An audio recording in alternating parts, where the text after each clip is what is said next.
Varicose veins తో బాధపడుతున్నారా? భారతదేశంలోనే బెస్ట్ ట్రీట్మెంట్ అందించే ఏకైక hospital Avis. Welcome to our channel. ఈ రోజు మనతో పాటు రమగారు ఉన్నారు. నమస్తే రమగారు. నమస్తే జయ. రమగారు, ఈరోజు ఒక సరదా స్టోరీ కావాలండి. మీకు ప్రతి వారం చెప్తూనే ఉన్నాం సరదా స్టోరీలు. మోతాదు ఇంకొంచెం పెంచండి రమగారు. మొన్న ఒక కాకరకాయ కూర కథ చెప్పుకున్నాం కదా. ఒక ఆవిడ నాకు ఫోన్ చేశారు. అమ్మాయి కథలో కోడలు గుండ్రాయి పెట్టి అమ్మవారిని బెదిరించింది. అత్తగారిని కూడా బెదిరిస్తే బాగుండేది కదంటే, ఏ గుండ్రాయి పెట్టో, పచ్చడి బండ పెట్టో, రోకల బండ పెట్టో, మంచి లైన్ లో ఉండేది కదా అత్తగారంటే. నవ్వొచ్చింది. ఎలా ఆలోచిస్తారు ప్రజలని. ఆ రోజులు అత్తగారికి వాళ్ళని ఎదిరించే రోజులు కావు బహుశా. మనం ఇలాంటి కథలు, ఈ చందమామ కథల్లో వాటిలలో చూస్తూ ఉంటాం. అయితే అలాంటిదే ఒక స్టోరీ చెప్తాం. ఒక అత్తగారు కోడలు ఒక ఊళ్ళో ఉండేవారు. ఈ అత్తగారు కూడా కొద్దిగా పిసినారు. అంటే మరి పిసినాడుతనం అంటే ఆటే ఖర్చు పెట్టకుండా తేలికపాటి కూరలు వండుకోవటం, డబ్బులు ఖర్చు పెట్టకుండా ఉండాలనే రోజులను, ఆ రోజులు కూడా అలా పొదపరిగా ఉండే రోజులు. అయితే ఆవిడ ఏం చేసేదంటే, కొడుకు బాగా కష్టపడి పనిచేస్తాడు కాబట్టి వాడికేమో తెల్లన్నం, వరి బియ్యం అని ఉండేది. అక్కడి నుంచి ఓ కూర పులుసో ఏదో చేసేది. ఆవిడ ఏంటంటే కారంగా వర్రగా చేయకుండా చప్పగా చేసేది కూరలు. వరన్నంలోకి కారంగా వేసామనుకోండి, ఎర్రటి పచ్చళ్ళు వేసుకుంటే మండిపోతుంది. అందుకని కొంచెం చప్పటి కూరలు చేసేది. కోడలికేమో జొన్న అన్నం పెట్టేది. ఎందుకంటే కోడలు బలంగా రేపొద్దున పిల్లల్ని కనాలి, పని చేయాలి, ఎంత పని చేయాలి. అందుకని జొన్న అన్నం తింటే బాగా బలం వస్తుందని జొన్న అన్నం పెట్టేది. ఈ జొన్న అన్నంలోకి ఏంటంటే అది చప్పగా ఉంటుంది, తీపిగా ఉండదు. వరెన్నలాగా తీయగా ఉండదు, జొన్న చప్పగా ఉంటుంది. అందులోకి కారం, పచ్చిమిర్చి, ఎండుమిర్చి అలాంటివి తగిలితేనే రుచిగా ఉంటుంది. కొంచెం ఆ మాత్రం తినగలుగుతారు. ఆవిడ ఈ చప్పకూరే పులుసే వేసి పెట్టేది కోడలికి. అది తినలేకపోయేది ఆ పిల్ల. అయితే ఏమైందంటే, ఒకసారి ఓ రోజు సాయంకాలం ఈ అమ్మాయిని చెరువు దగ్గరికి కాపలాకి వెళ్ళమన్నారు. చెరువు పక్కన వాళ్ళకు ఒక చిన్న చేనేదో ఉంది. ఉంటే ఏంటంటే, ఆ చెరువు పక్కన గంగానమ్మ గుడి ఉంది ఆ ఊరిది. మామూలుగా గంగానమ్మ అంటే విగ్రహాలు అవి ఏమి ఉండవు. అక్కడ ఒక రోలు, ఓ పత్రము ఉండేవి. గంగానమ్మ రోలు, గంగానమ్మ పత్రం అనేవాళ్ళు.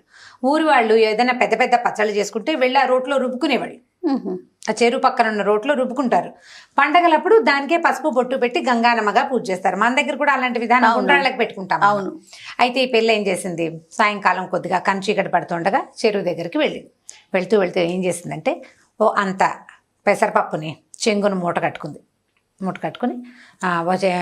నిమ్మ చెట్లు ఏవో ఉన్నాయి వాళ్ళ తోటలో. వాళ్ళు అమ్మాయి వెళ్ళింది తోటేనమాట. సరే పెసరపప్పుని మూట కట్టుకుంది. అత్తగారు అంది, చీకటి పడకుండా అన్నం తినేసేయి, చీకటి పడి జొన్న అన్నం తింటే అరగదు, పెందరాళి అన్నం తినేసేయి, 9 గంటల దాకా ఉండు, అబ్బాయి వచ్చి నిన్ను తీసుకొస్తాడని చెప్పింది. సరే 5:30 అలా అయ్యింది. ఈ పిల్ల ఏం చేసింది, వెళ్ళింది కదా, వెళ్తూ ఏం చేసింది, చెంగుని మూట కట్టుకుంది కదా, ఆ చెంగుని నీళ్ల తొట్టులో ముంచింది. అంటే పెసరపప్పుని తడిపింది అనమాట. పెసరపప్పు కొంచెం నాంతుంది తడికి. మెల్లిగా చెరువు వైపుకి వెళ్ళిపోయింది. అత్తగారు మొగుడు ఇంకెక్కడున్నాడో, వీళ్ళింటో ఉన్నారు. అక్కడికి వెళ్ళి కూర్చున్నాక పెళ్ళి ఏం చేసింది, సరే వచ్చేటప్పుడే చిన్న పొన్న వస్తువులు మూట కట్టుకుని తెచ్చుకుంది. ఏం తెచ్చింది, పెసరపప్పు నానబెట్టేసింది కదా కొంగునున్నది, ఒక 4-5 ఎండుమిరపకాయలు బొడ్లో దోపుకుంది. చీరకు పక్కన పెట్టి దోపేసుకుంది. చిన్న ఇంగు ముక్క, కాస్త ఇంత జీలకర్ర తెచ్చుకుంది. పచ్చడి నూరుకుంది కనమాట.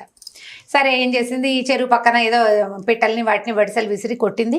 అక్కడి నుంచి ఈ గంగానమ్మ రోలు ఉంది కదా, అక్కడ కూర్చుని పచ్చడి రుబ్బుకోవటం మొదలుపెట్టింది. ఈ పెసరపప్పు తీసి, కటికి పెసరపప్పు పచ్చడి అంటారు. కొద్దిగా నానిన పెసరపప్పు తోటి పచ్చడి నూరుకుంటారు. ఎర్రగా కారంగా బాగుంటుందన్నమాట. అందులో ఒక ఇంగువ, కాస్త ఉప్పు అవి వేసుకోవాలి. అన్ని తెచ్చుకుంది వస్తువులు. అత్తగారికి తెలియకుండా మధ్యాహ్నం నుంచి జాగ్రత్తగా చిన్న పొన్న పొట్లాలు కట్టి నడుం చుట్టూతో దొప్పుకుని తెచ్చుకుంది. అంత పెసరపప్పు మాత్రం మూట కట్టింది అనమాట కొంగున. సరే ఏమైంది, ఆ ఊరి రాజుగారు ఆ దారి వెంబడే వస్తూ చెరువు దగ్గర మంచినీళ్ళు తాగటానికి దిగితే ఈ పిల్ల రోట్లో ఏదో రుబ్బుతోంది. సరే చూస్తున్నాడు. చీకటి వేళ ఎవ్వరూ లేకుండా ఒక ఆడకూతురు కూర్చుని పప్పు రుబ్బుకుంటుంటే, ఏమిట్రా ఇదేం చూస్తారా, అదేదో వింతగా కనపడింది ఆయనకి దృశ్యం. సరే చూస్తుంటే ఏం చేసింది, ఈ పిల్ల రొంటి నుంచి ఇది ఇంగు తీసి వేసి నలిపింది. కాస్త రుబ్బేసరికల్లా ఇంగు గుమాయిస్తూ వాసన వస్తుంది కదా, వాసన వచ్చేసరికల్లా రాజుగారికి భలే బాగుంది వాసన అని ఆ అమ్మాయి దగ్గరికి వెళ్ళాడు. అమ్మాయి ఏమిటమ్మా చీకట్లో కూర్చుని రుబ్బుతున్నావు, నువ్వెవరు ఏమిటని అడిగితే, పలానా వాళ్ళ కోడలండి, చెరువు పక్కన ఉన్న చెలవకి కాపలా వచ్చాను, పక్కన చేనుంది దానికి కాపలా కోసం వచ్చాను, అన్నంలో కోసం అని పెసరపప్పు పచ్చడి రుబ్బుకుంటున్నానండి. ఎంత మంచి వాసన వస్తుంది, కాస్త పెట్టవా అన్నాడు. చేతిలో పెట్టింది. అన్నట్టు కారంగా ఉంటే అమ్మాయింది, బొట్టిగా తింటే కారం పడుతుందండి, జొన్న అన్నంలో నలుచుకు తింటే బాగుంటుంది, నేను అన్నం తెచ్చుకున్నాను తింటారా అంది. ఆ పచ్చడి రుచి పట్టలేకపోతున్నాడు ఆయన ఆ వాసనకి. సరే ఏం చేశాడు, ఆ పిల్ల పక్కన చేలో ఉన్న ఒక నిమ్మకాయ కోసుకొచ్చి దానికి కాస్త చిన్న పిన్నిస్తో చిల్లు పెట్టి, ఏ చాకులు గీకులు లేవు కదా, పచ్చడి నిమ్మరసం పిండిది, నిమ్మరసం వేస్తే ఇంకా మంచి వాసన వస్తుంది ఆ పచ్చడి. అక్కడి నుంచి ఏం చేశాడు, ఆ అమ్మాయి టిఫిన్ మూత డబ్బాలో పెట్టుకొచ్చుకుంది కదా, అందులోంచి మూతలోకి అంత జొన్నన్నం తీసి పచ్చడి వేసి కాస్త కలిపి రాజుగారి చేతిలో పెట్టింది. రాజుగారు చకచకా తినేశాడు. ఇంకొంచెం పెట్టని సగం అన్నం రాజుగారు తినేశాడు. ఎంత బాగుందమ్మా, భలే బాగుంది, చాలా బాగా చేసావు అని ఇదిగో ఇది ఉంచుకొని ఒక రూపాయి కాసులను సంచి ఆ పిల్ల చేతిలో పెట్టబోయాడు. పెట్టపోతే అమ్మాయింది, ఎందుకండి డబ్బులు గిబ్బులు ఇవ్వద్దు, ఇప్పుడు ఈ డబ్బులు ఎవరిచ్చారని చెప్పను నేనంటే రాజుగారు ఇచ్చారని చెప్పమన్నాడు. రాజుగారు ఇచ్చారంటే రాజుగారు డబ్బులు ఇవ్వడానికి నువ్వేం చేసావని అడగదా మా అత్త అడుగుతుంది. అడిగితే ఏం చెప్పాలి, చెప్పు అన్నం పెట్టానని చెప్పు అన్నాడు.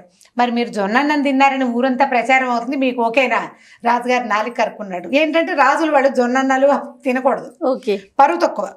సరే నేను తిన్నానని చెప్పకూడదు ఒకటి. రెండోది, జొన్న అన్నంలోకి ఏ వేసుకు తిన్నాడు అంటే పెసరపప్పు పచ్చడి అన్నది. కోడలు పెసరపప్పు తెచ్చుకుందన్న సంగతి బయటపడిపోతుంది. కాబట్టి మా అత్తకి తెలిసిపోతుంది నాకు డబ్బులు వద్దండి అని.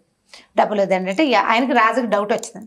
ఏ అమ్మాయి ఇంతోటి పచ్చడి నువ్వు ఇంటి దగ్గర రుబ్బుకోలేకపోతావా, అక్కడే ఎందుకు తెలియదంటే మీ రాజ్యంలో అత్తలు గట్టివాళ్ళండి, కోడళ్ళు మెతకవాళ్ళు, మేము ఇలాగే తినాలి, మాకు ఆస్తులు ఉండవు, ఆడపిల్లలకి ఆస్తులు ఉండే రోజులు కావు కదా, మా నాన్నలు మాకేమి ఇవ్వరు, కట్నాలు తెలియదు కాబట్టి అత్తలు మాకు జొన్నన్నాలు పెట్టి మా మొగుళ్ళకి వరన్నాలు పెడతారని ఆ ఊరి సాధక బాధకాలన్నీ చెప్పింది. నీ దగ్గర డబ్బులు లేవంటే నాకేమీ లేదు, మా నాన్న నాకేమి ఇవ్వలేదంటే అనేసరికి రాజు అన్నాడు, ఒక ఐడియా చెప్తాను, ఈ డబ్బులు మూట పట్టుకెళ్ళి వస్తూ ఉంటే దొరికిందని చెప్పు. దొరికిందంటే అప్పుడు ఇంకో చిక్కుంది, డబ్బులు దొరికినాయని చెప్పారనుకో ఆ రాజ్యంలో ఏంటంటే ఎవరికైనా రోడ్డు మీద కానీ భూమిలో కానీ డబ్బు దొరికితే అది రాజుగారికి సొంతం. ఇంట్లో దాచిపెట్టుకుందుకు ఉపయోగం వీల్లేదు. ఇంట్లో దాచిపెట్టుకుంటే చుట్టుపక్కల వాళ్ళకి తెలిసిపోతుంది డబ్బులు ఒక రూపాయి వాడారంటే వీళ్ళకి ఈ రూపాయి ఎక్కడిది అని ప్రశ్న వస్తుంది కదా. అవేమో మారకపు రోజులు, వస్తు మార్పిడి రోజులు, వీళ్ళ దగ్గర క్యాష్ ఉందంటే తెలిసిపోతుంది. కాబట్టి ఇప్పుడు ఏం చేయాలంటే ఓ పని చెయ్యి, నువ్వు పట్టుకెళ్ళు, ఈ డబ్బులు నీ సొంతమయ్యే ఉపాయం నేను చేస్తానని ఈయన ఏం చేశాడు, ఆ డబ్బులు సంచి ఆ పిల్ల చేతులు పెట్టి చేతులు చక్కగా 4 లొట్టలు వేసుకుంటూ పచ్చడి కారంగా ఉంది చేతులు కడుక్కున్నాడు, మంచినీళ్ళు తాగాడు.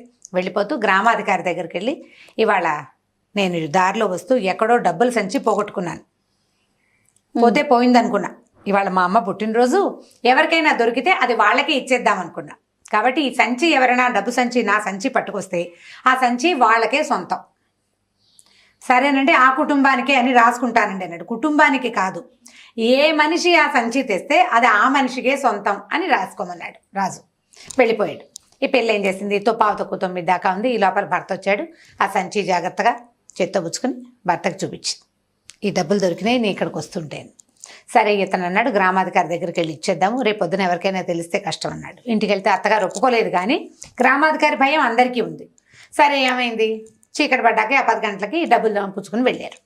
వెళ్తే ఈ సంచి చూడగానే అతను గుర్తుపట్టి, రాజుగారు సంచి పోగొట్టుకున్నాడు, ఈ సంచి ఎవరు తెస్తే వాళ్ళకే సొంతం అని చెప్పాడు, కాబట్టి ఈ డబ్బులు ఈ అమ్మాయివి, అత్తగారివి, కుటుంబానివి కాదు, ఆ పిల్ల ఆస్తి అనమాట.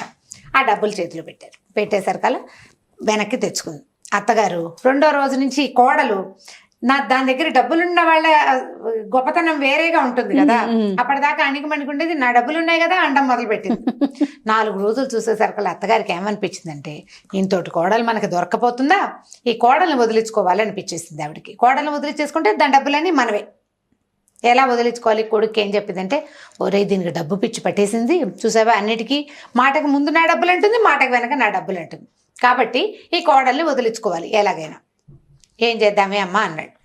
నీ ఇష్టం, అంతా అమ్మ ఇష్టమే, వాడు అమ్మకి లొంగిపోయి ఉంటాడని, పెళ్ళమంటే ఇష్టమే వాడికి, కానీ అమ్మకి లొంగి ఉంటాడు. అమ్మంది, ఓ పని చేస్తానరా, నేను దీన్ని రాత్రి బాగా తొందరగా నిద్రపుచ్చేస్తానంటే పడుకోబెట్టేస్తాము, తీసుకెళ్ళి శ్మశానంలో పక్కన చాప చుట్టతో సహా తీసుకెళ్ళి అక్కడ పెట్టి అంటించేద్దాం, చచ్చిపోతుంది, పుట్టింటికి వెళ్ళిందని చెప్దాం, డబ్బులు మనం దాచేసుకుందాం అనుకున్నారు. ఓ రోజు ఏం చేసింది, పొద్దున్న నుంచి సాయంత్రం దాకా పని చేయించింది పిల్లతోటి, ఎక్కడ కూర్చొనివ్వల. అమ్మాయి బాగా అలసిపోతే సాయంకాలం ఆవిడ ఏం చేసింది, అంత పెసరపప్పు చారు, ఇంత పెసరపప్పు పచ్చడి చేసింది. ఆ పిల్లకి ఇష్టం అవి 2 చేసి ఒక చిటికెడంత నల్ల మందు కలిపింది అందులో. పెందరాళ్ళే అన్నం తినగానే అది కళ్ళు మూసిపోతుంది. నల్ల మందు పడేసరికల్లా కొత్తగా వేసుకున్న వాళ్ళకి తూగుతూ ఉంటారనమాట. నిద్ర వస్తుంది, నీకు పగలల్లా రెస్ట్ లేదు కదా, పడుకో అని ఆ పిల్లని చాపేసి పడుకోబెట్టింది. పడుకోబెట్టేసరికల్లా పిల్ల నిద్రపోయింది. నిద్రపోగానే వీళ్ళిద్దరు ఏం చేశారు, చీకటి మాట దాన్ని ఇంకో చాపలకు దొర్లిచ్చి చుట్టేసి అమ్మ పక్కన కొడుకో పక్కన మోసుకుంటూ శ్మశానానికి తీసుకుపోయారు. ఊరికి బాగా దూరంగా ఉంటుందన్నమాట. అక్కడ దాన్ని కింద పెట్టి వెలిగిద్దామని చూశారు. వెలిగించడానికి వీళ్ళు అగ్గిపుల్లలు తెచ్చుకోవాలి. అగ్గిపెట్టె కావద్దు. సరే ఆ కొడుకు అన్నాడు, అమ్మ నువ్వు ఇక్కడే ఉండవే, నేను వెళ్ళి అగ్గిపెట్టె తెస్తాను అన్నాడు. అనేసరికల్లా అత్తగారు అంది, ఒరే నాకు భయం రా, ఇక్కడ చీకట్లో ఇదేం చేస్తుంది, తెలివి తప్పి పడుంది, పద మన ఇద్దరం వెళ్దాం ఒకళ్ళకొకళ్ళని తోడని ఆ పిల్లని అక్కడే వదిలిపెట్టి కొడుకు తల్లి ఇద్దరు కలిసి ఇంటికి పోయారు. ఓ అంత నూనె తెచ్చారు, ఓ ఇంత నిప్పు పెట్టి తెచ్చుకోవడానికి వెళ్ళారు వాళ్ళు. ఈ పిల్లకి ఏమైంది, బాగా చీకటి, రాత్రి 11 గంటలు అయిపోయింది. శ్మశానం అనేసరికి ఊరికి దూరంగా ఉందా, చెట్లు అవి ఉన్నాయి, చల్లటి గాలి ఇస్తుంది. కాసేపటికి నిద్దట్లోనే చలేసింది. మన నిద్దట్లో చలేస్తే ఏం చేస్తాం, లేచి ఏం కూర్చోం, కాళ్ళ దగ్గర ఏమున్నాయో తడిమి దుప్పట్లు లాక్కోవడానికి ట్రై చేస్తాం కదా. అది కాదు, అటు ఇటు కాళ్ళు కదిపేసరికల్లా చుట్టేసి ఉన్నానని దానికి అర్థమైంది. ఏమిటి ఇలా చాప చుట్టుకుపోయాను నేనని చూసుకుంటే చాపలో తను చుట్టూ ఉన్నట్టు, ఊరికి దూరంగా ఫలానా చోట ఉన్నట్టు ఆ పిల్లకి అర్థమైపోయింది. అప్పుడు లేచి అమ్మ బాబోయ్ వీళ్ళు నన్ను ఏదో చేయబోతున్నారని ఏం చేసింది, అక్కడ కాస్త కనువెలుగ్గా కనపడుతోంది. ఇంత ఈత మొద్దులు ఉంటాయి, ఈత చెట్లు ఉంటాయి కదా, వాటిని నరికేస్తారు. నరికితే ఇంత లాగ్జల్ అంటే ఈత మొద్దు అంటారు. ఆ మొద్దును ఒకదాన్ని చాపలో చుట్టేసేసి తను పోయి ఆ నిద్రగా నేర్చు చెట్టు పక్కన దాక్కుంది చీకట్లోనే. మరి తెంపర్తనం ఉంది దానికి, అక్కడ దాకా వచ్చాక భయపడితే కుదరదు కదా. వీళ్ళు ఏం చేశారు, అమ్మ కొడుకు ఇద్దరు వచ్చారు, తెచ్చి నూనె దాని మీద పోసి అంటించారు. ఈ అంటించేసరికల్లా ఈ పిల్లకి ముక్కుకి చెవికి ఆభరణాలు ఉన్నాయి, మెరుస్తూ ఉంటాయి చీకట్లో. మంట వచ్చేసరికల్లా దగదగలాడతాయి కదా. గబగబా ఏం చేసింది, ఇది మట్టిలో చేతులు ఇట్లా ఇట్లా తడివి మొహానికి చెవులకి అన్నిటికీ మట్టి రాసేసుకుంది, వస్తువులు మెరవకుండా రాసేసుకుని మెల్లిగా అలాగా చీర చెంగు దొప్పుకుని చెట్టెక్కి కూర్చుంది, నిద్రగా నేరు చెట్టెక్కేసి. వీళ్ళు తగలబడ్డం చూసి అమ్మ కొడుకు ఇద్దరు ఇంటికి వెళ్ళిపోయారు.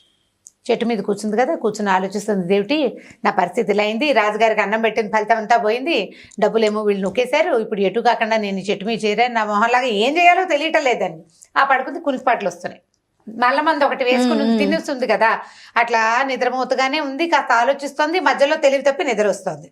ఇంతలో ఏమైంది, ఊరికి దూరంగా ఉంది కదా, ఆ ఊళ్ళో నుంచి కొంతమంది దొంగలు ఈ శ్మశానం దగ్గరకు వచ్చారు, ఒక 5-6.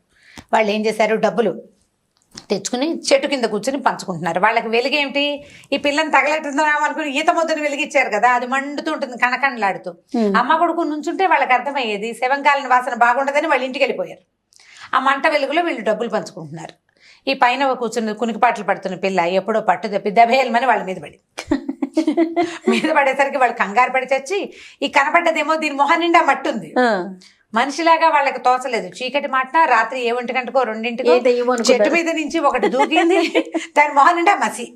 అక్కడి నుంచి ఏమైంది, వాళ్ళు కాస్త బెదిరిపోయి, ఓరు నాయను ఇదేదో అమ్మవారల్లే ఉంది, అమ్మవారంటే ఇదే ఏదో దూకింది మీదకి అని చెప్పేసి పారిపోయారు. పారిపోతే ఈ పిల్ల చూసుకుంది, కిందేవో చక్కగా డబ్బులు గిబ్బులు కనపడుతున్నాయి.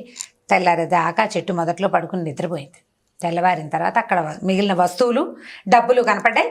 వాటిని మెల్లిగా 2 మూట కట్టుకుని ఇంటి వైపుకి నడిచొచ్చింది.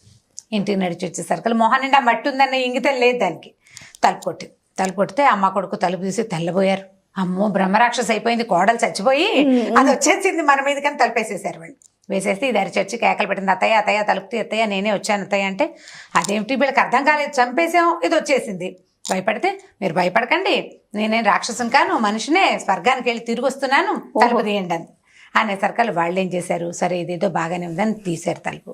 మొహం కడుక్కుంది, లోపల పళ్ళు తోకుంది, మొహం కడుక్కుంది, లోపలికి వచ్చి కూర్చుంది. అత్తయ్య తినడానికి ఏమైనా పెట్టవా, చాలా దూరం నడిచాను నేను. అది ఎక్కడికి నడిచావే, శ్మశానం నుంచి ఇంటికి రావడానికి. ఏంది శ్మశానం కాదు అత్తయ్య, నేను స్వర్గం నుంచి నడిచిస్తున్నాను, నేను రాత్రి మీరు నన్ను తగలెట్టారా, స్వర్గానికి వెళ్ళిపోయాను, మామయ్య కనిపించాడు నాకని చెప్పి.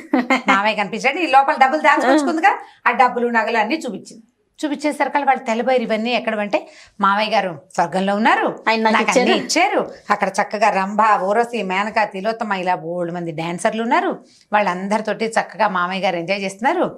నేను వెళ్తే ఆయన ఇక్కడ ఉండగా ఎలా ఉంటే సన్నగా ఇలకట్టుకుని ఉండేవాడా, స్వర్గంలో బాగా తిని నున్నగా అయ్యాడు. నేను కూడా రాత్రి వాళ్ళ దగ్గర చక్కగా అవి ఇవి పళ్ళు అవి తిన్నాను, నడక ఎక్కువైంది, కానీ ఇవన్నీ ఇమ్మన్నారు, మీ అత్తను చూసి ఎన్నాళ్ళు అయిందే అన్నాడు మామయ్య అని చెప్పింది. చెప్పేసరికి నమ్మేశారు వీళ్ళు, ఎందుకంటే వీళ్ళు అంటించారు కదా. అక్కడి నుంచి ఈవిడికి డౌట్ రావటం మొదలెట్టింది, ఇదేమిటి మొగుడు ఇక్కడ ఉండగా ఎవరిని కన్నెత్తి చూసేవాడు కాదు, చచ్చి స్వర్గానికి వెళ్ళాక రమ్మతో వాళ్ళతో కబుర్లు చెప్తున్నాడు, ఏం పాడు. అక్కడి నుంచి దాన్ని స్వర్గం కబుర్లు అడగడం మొదలెట్టింది కోడల్ని. బాగుందా, అక్కడ ఎలా ఉంది, కుర్చీలు ఉన్నాయా, మంచాలు ఉన్నాయా, మీ మామగారు ఎక్కడున్నాడు, వాళ్ళంతా ఎక్కడ ఉంటారు, ఇంకా మనుషులు ఎవరున్నారంటే బోల్డ్ మంది ఉన్నారు, మామయ్య నేను బోల్డ్ కబుర్లు చెప్పుకున్నాం, ఆయన మిమ్మల్ని చూడాలని చాలా ఇదవుతున్నాడు అత్తయ్య, వెళ్తావో వెళ్ళవో నీ ఇష్టం, కానీ మీ అత్తని కూడా తీసుకురావే అమ్మాయి అని అడిగాడు, వెళ్తావో వెళ్ళవో నీ ఇష్టం. మరి రోజు 4-5 రోజులు నీ ఇష్టం అంటాం మొదలెట్టింది. ఈవిడికి ఓ పక్కన మొగుడిని చూద్దామనుంది, ఆయన అక్కడ ఏం పువ్వులు పూయించేస్తున్నాడు అని డౌట్గా ఉంది. అక్కడి నుంచి ఏమంది ఓ రోజు కొడుకుతోటి, ఎవరే ఎలాగైనా ఇది వెళ్ళొచ్చింది, నన్ను కూడా అక్కడికి పంపించండి రా, 2 రోజులు వెళ్ళి మీ నాన్నని చూసొస్తాను, స్వర్గానికి వెళ్ళొచ్చేసింది కదా కోడలు మరి, అందుకని నన్ను కూడా పంపించరా అని అడగటం మొదలెట్టింది. కొడుకు అన్నాడు, ఏమోనే అమ్మా నువ్వు సరిగ్గా వస్తావో రావంటే, ఎందుకు రాను, అది రాలా, ఆ మాత్రం తెలివితేటలు నాకు లేవు, నేను వస్తాను రాను. అక్కడి నుంచి వెళ్ళి ఏం చేశారు, సరేనని నువ్వు ముందు దానికి ముందు నల్లమంది వేసుకోవాలి, అన్నం పెట్టారు, నల్లమంది వేసి తీసుకెళ్లి అంటించేశారు. మరి స్వర్గానికి వెళ్తానంటోంది కదా. కొడుకు ఏమర్థం అవుతుంది, వాళ్ళ అమ్మ ఏదంటే అదే వాడు, రెండో మాట వాడికి లేదు. చాలా మంది ఉన్నారు అలాంటి కొడుకులు ఇప్పటికి కూడా, ఇప్పటికీను. తీసుకెళ్ళి అంటించారు. అంటిస్తే 2 రోజులైంది, ఏమిటే మా అమ్మ రావట్లేదు అంటాడు వాడు భర్త. అతను అడుగుతున్నాడు అనమాట, మా అమ్మ ఏమిటే 2 రోజులైనా రాదు, 4 రోజులైనా రాదు, ఏమోలే ఆయన వదిలిపెట్టి రాలేకపోతుందో ఏమిటో. కాదే ఇక్కడ గొడ్డు గోదా, ఆవిడేమిటి వెళ్ళేటప్పుడు ఆవు ఈనమోపు మీద ఉంది, ఆవి నాటికి వచ్చేస్తాను జున్ను తినడం కోసం అని చెప్పింది. ఆవినింది, జున్ను అయ్యింది, తెరపిన పడ్డాయి, అయ్యేవి లేవు, పాలు మామూలుగానే ఇచ్చేస్తుంది, జున్ను పాలు అయిపోయినాయి. అయినా అత్తగారు రాల.